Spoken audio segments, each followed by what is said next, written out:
नमस्कार, मैं हूं जितेंद्र यादव और आप देख रहे हैं द पब्लिक एक्सप्रेस। मेरे साथ मौजूद हैं अखिलेश यादव जी। सुनकर आप चौंकिएगा नहीं, ये सपा के राष्ट्रीय अध्यक्ष नहीं हैं, ये भी अखिलेश यादव ही हैं, लेकिन समाजवादी पार्टी से ही ये भी ताल्लुक़ रखते हैं और तमाम मुद्दों पर अपनी राय जो है बड़ी ही मुखरता के साथ रखते हैं। तो सबसे पहले आपका स्वागत है। बहुत बहुत धन्यवाद सर। ये जो चुनाव हो रहा है इस बार लोकसभा का, इसको आप किस नज़रिए से देख रहे हैं? उसी नज़रिए से देख रहे हैं जिस नज़रिए से आप लोग देख रहे हैं। आप बताइए कि ये परिवर्तन की लहर है कि नहीं है? कब तक कोई हिंदू मुस्लिम मंदिर मस्जिद पे वोट देगा? बेरोजगारी अब सबसे बड़ी मुद्दा बन चुकी है। अब नौजवान जितना बेरोजगार हो चुका है, इतना लाठी खाने का काम किया इस सरकार में। जो ये लोग हम 5 किलो राशन देते हैं और विश्व गुरु बनवाना चाहते हैं, हम इंडिया को विश्व गुरु बनाना चाहते हैं। जिस देश में 80 करोड़ लोग राशन पर आश्रित हों, राशन लेते हों, वो कैसे विश्व गुरु बन सकता है? आपने राशन की बात की कि 5 किलो राशन, तो इंडिया गठबंधन और ये जो आपके समाजवादी पार्टी के लोग भी राशन की बात कर रहे हैं। वो कह रहे हैं कि वो 5 किलो दे रहे हैं, हम 10 किलो देंगे। तो बात तो वही हो गई, फिर आप तो भी तो राशन पे ही ला के देखिए, खड़े किए हैं। बात राशन की नहीं है, राशन उसको दिया जाता है जो उसका पात्र हो। ये सिर्फ वोट के राजनीति में ये राशन दे रहे हैं। हम राशन के साथ ये तो आप कभी नहीं कह रहे हैं कि हम 30 लाख नौकरी की बात कर रहे हैं। मोदी जी की तरह हम लोग जुमला तो नहीं कर रहे हैं। जो हम लोग कहते हैं वो करते हैं। जो असहाय है, गरीब है, उसको राशन मिलेगा, 5 नहीं 10 मिलेगा। 5 किलो में किसका पेट भरता है जी? 5 किलो में किसका पेट भरेगा? और 5 किलो के साथ साथ क्या आप दाल नहीं जानते हैं? दाल लगता है, चीनी की जरूरत नहीं पड़ती है आपको, मर्चा और तेल की जरूरत नहीं पड़ती है आपको। वो राशन दे रहे हैं तो गलत है, आप देंगे तो सही रहेगा। अगर हमारी सरकार बनेगी तो सबसे पहले 30 लाख युवाओं को, जिस दिन सरकार बनेगी उसी दिन पहला अगर कोई साइन होगा तो 30 लाख नौकरी के लिए साइन होगा। वो तो कह रहे हैं कि हम 400 पार जा रहे हैं, कहाँ से आप सरकार बनाएंगे? तो सरकार बनाने के लिए 400 पार की क्या जरूरत है? हम कह रहे हैं सरकार बनाने के लिए तो 273 सीट ही काफी है। 400 पार क्यों चाहिए? 400 पार इसलिए चाहिए कि संविधान बदलना ये लोग चाहते हैं। क्योंकि उनके कई नेताओं का भाषण ऐसा आया है कि जो लोग हमारे जूती के नोक में रहते थे, आज हमारे सर पे बैठ गए हैं। उनको हमको 400 सीटें दो और हम लोग फिर से उन लोगों को जूती के नोक पे बैठाने का काम करेंगे।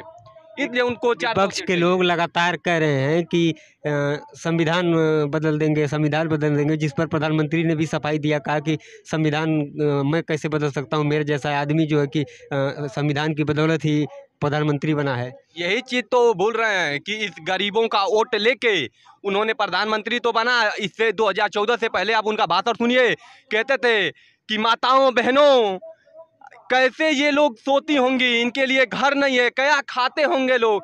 तमाम मनमोहन सिंह पे इन्होंने मुद्दा उनके ऊपर थोपते थे। जितना गलतियां होती, जितना होती नहीं थी उससे 4 गुना लोग बताते थे कि ये हो रहा है, वो हो रहा है। अच्छा ये पहले बताइए कि यूपी में कहते हैं लोग कि गुंडा मुक्त सरकार हम लोग बनाए हैं। क्या आपसे मैं पूछना चाहता हूँ कि अब बलात्कार नहीं हो रहा है, अब मार नहीं हो रही है, अब झगड़ा नहीं हो रहा है, अब चोरी डकैती छिनैती नहीं हो रहा है। अभी लखनऊ की खबर है, आपको बता दें कि 70 साल में कभी ऐसा नहीं हुआ था कि जब हेलीकॉप्टर चोरी हो जाए। अब इससे बड़ा क्या चाहिए आप लोगों को प्रमाण? बताइए। आप लोग ये कभी न्यूज़ नहीं चलाते हैं कि बताइए कि 70 सालों में ऐसा कभी नहीं हुआ है कि जब हेलीकॉप्टर चोरी हुआ हो। कभी हुआ था? कभी सुने थे आप? वो ये भी कह रहे हैं कि अगर ये गठबंधन वाले सत्ता में आ गए तो आपकी भैंस खोल ले जाएंगे।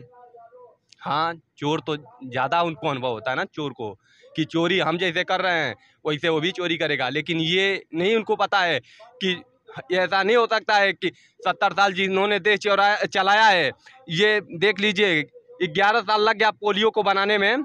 उसके बाद टेस्ट करने के बाद इन्होंने पोलियो लगवाया, इन्होंने चोरी कर लिया वैक्सीन में। देख लीजिए वैक्सीन में चोरी किया कि नहीं किया, उसे चंदा लिया कि नहीं लिया, और ये गाय काटने वाले से चंदा लिया कि नहीं लिया। चोर ये खुद हैं तो दूसरे को चोर समझेंगे ही समझेंगे। अच्छा, आजमगढ़ में जो चुनाव इस बार हो रहा है, निरहुआ लड़ रहे हैं, तो इनकी लड़ाई इस बार कैसी है? निरहुआ नाचेंगे, धर्मेंद्र जी बजाएंगे, ये तो जान लीजिए, तो कंफर्म हो गया है। अरे अभी उपचुनाव में हरा दिए थे। अरे उपचुनाव था ये संविधान बदलने का बात जो करते हैं लोग, ये अब इनको सरकार बदल देंगे हम वो लोग। कह रहे हैं निरहु कि हम बहुत काम करवा दिए, तो एयरपोर्ट बनवा दिए, जहाज उड़ रही है, यूनिवर्सिटी बनवा दिए। उनका बाबूजी बनोले हम। ये एयरपोर्ट आज का बना था, आप नहीं देखे अरे थे? तो जहाजवा तो वही उड़ाए, जहाजवा वही उड़ाए हैं, और कौन वही उड़ाया? उड़ाए हैं, जहाजवा वही उड़ाए हैं। उससे पहले नहीं जहाज उस पे उड़ी थी, वो तो कह रहे हैं कि उसके पहले खाली बस जो है वो एक ठो उससे पहले झोपड़ी बना कभी छोड़ आग दिए नहीं थे। लगी थी, वो कह उससे रहे एक पहले झोपड़ी कभी बना आग के, नहीं लगी थी, एक झोपड़ी बना के आप लोग छोड़ दिए थे, वो बता एक रहे हैं। झोपड़ी नहीं, उससे पहले उसमें आग नहीं लगी थी। जब ये बनवाए तो उसमें आग लग गई। ये लोग देश में आग लगाने का काम करते हैं। ये लोग ये एयरपोर्ट बनाए तुरंत आग लगवा दिए, क्योंकि चोरी पता न चले। अच्छा, उनका एक बयान वायरल हुआ था बेरोजगारी को लेकर के, आपने सुना था? जी, क्या बता रहे थे?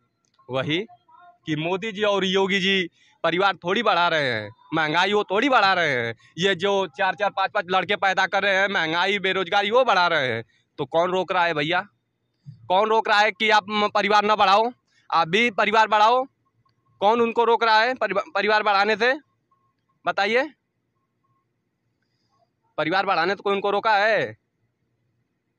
चलिए, हाँ, मैं आपसे पूछना चाहता हूँ, क्या वैसा ही इंसान चाहिए भारतीय जनता पार्टी के लोगों को? वैसा ही दामाद चाहिए जो शादी करके बीवी को अपने छोड़ दे? वैसा ही दामाद चाहिए, वैसा ही नेता चाहिए उन लोगों को? चलिए, किसी पर जो है पर्सनल वो कहते नहीं, हैं, निजी अटैक किसी पर नहीं किया जाना चाहिए सार्वजनिक तो वो निजी से। अटैक नहीं कर रहे हैं, वो निजी अटैक नहीं कर रहे हैं। ये चुनाव जो हो रहा है इसमें अभी जैसे यहाँ से एक बसपा से मुस्लिम एक बार फिर से प्रत्याशी, अरे साथ भैया, में है। ये डमी कैंडिडेट तो है।